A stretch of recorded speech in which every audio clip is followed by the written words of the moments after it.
Mheshimiwa Waziri wa Kilimo Alhaji Hussein Bashe, Mheshimiwa Mwenyekiti wa Bodi na meza kuu kwa ujumla,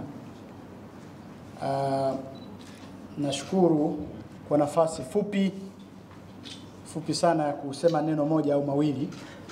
Natambua makamu wangu alikuwa ametangulia hapa, na Mheshimiwa Waziri utanisamehe, leo siku ya kwanza ya Bunge, kwa hiyo kama kiongozi wa Bunge nilitakiwa kule na nilitakiwa hapa. Kwa hiyo nilianza na shughuli ya Bunge, na tukawa na kamati ya uongozi ya Bunge kwa ajili ya ratiba nzima ya miezi miwili mitatu.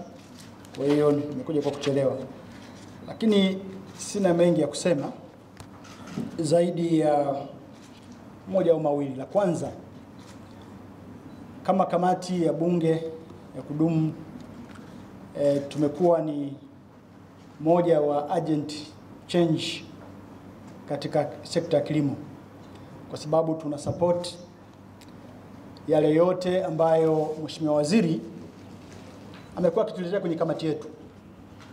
Na Mheshimiwa Hussein Bashe ni mmoja katika mawaziri wachache ambao Waingereza wanasema ni transformative minister. Ni mtu anaye transform. Na watu wanaofanya transformation siku zote wanatakiwa wafanye maamuzi magumu. Na kwenye maamuzi magumu kuna wanaojeruhiwa, lakini lengo kuu linafanikiwa.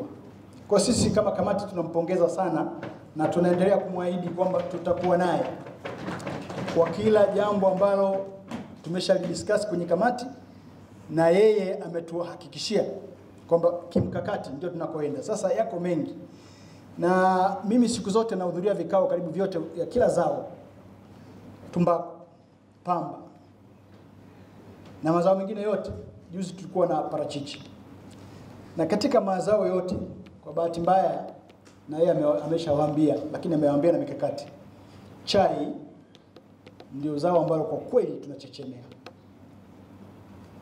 Sasa kimoja ambacho Mheshimiwa Bashe nakushukuru, namshukuru Mheshimiwa Rais kukuweka wewe waziri wa kilimo, na kwa kweli tunatetemeka tunapoenda kwenye uchaguzi. Tunajua utarudi. Sasa utarudi wizara hii ndio hatujui. Tunakuombea, ikimpendeza akikupa promotion sasa hiyo ni yeye, lakini kama atakuwa anakuacha waziri, kwa kweli akurudishe kwenye wizara hii. Sababu mambo ni mengi. Transformation inataka consistency. Kama tumejipanga tunafanya mambo mazuri, budget imeongezeka, miradi ya umwagiliaji ni mingi, kwenye swala la mbegu tunafanya mambo makubwa yamefanyika. Tunaamini consistency ni muhimu sana. Lakini la pili, uwezo mwingine wa Bashe, Mheshimiwa Bashe, ni kwenye kupanga watu. Tunasema ukipewa nafasi unafanya reorganization, unapanga watu sahihi kwenye kazi sahihi. Sasa kwenye chai tumechukua muda mrefu kidogo. Kungine kule mimi nimeshaona matokeo, kwenye tobacco, kwenye pamba, kwenye kahawa, kila mahali amereorganize, amepanga watu na mambo yanakwenda. Kwenye chai tulichelewa kidogo. Ndio maana siku alipomtangaza mwenyekiti mpya wa bodi ya chai, mimi nilifurahi sana. Hebu tumpigie makofi. Kwa sababu naamini sasa chai imepata mtu atakayetupeleka. Kwa wanaofuatilia mijadala ya Bunge, na mimi ni mmoja katika watu waliokuwa wanasema, watanisamehe bodi iliyopita, nilikuwa nasema T-board hamfanyi kazi yenu inavyotakiwa. Ndio lalamiko langu.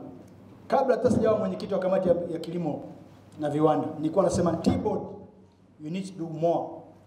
Sheria imewapa mamlaka, fedha zipo, lakini hatuoni matokeo kwa spidi tunayoitaka. Tunachokiona ni kinyume chake, mdororo wa sekta. Na hatuwezi kusingizia kwamba unajua global prices, hapana. Tusisingizie kwamba unajua uchumi wa chai mbaya. Mbona Rwanda wanafanya vizuri?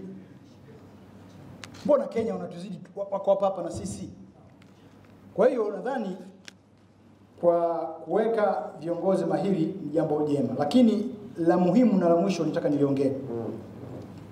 Sekta hii imekuwa dominated na makampuni machache. Kilio chetu kama kamati ya Bunge, na tumekiweka wazi, ni kwamba tuna wawekezaji wasio sahihi kwenye sekta hii ambao ni wakubwa kwenye estate. Na sisi tumeshakubaliana na Mheshimiwa Bashe, amekuja kwenye kamati yetu, ametueleza mkakati wa kinachofanyika, kinachotakiwa serikali ifanye, na sisi tunausupport. Either you do or you die. Either you do or you exit. Kwa sisi Mheshimiwa Waziri tutakusupport kwa 100%.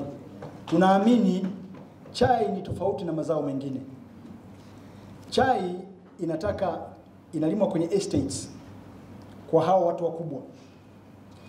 Wakija wasipofanya wanatakiwa walifanye, ni kwamba wanarudisha uchumi wa nchi nyuma.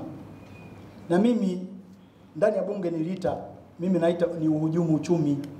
Huwezi kuwa na estates kubwa za ardhi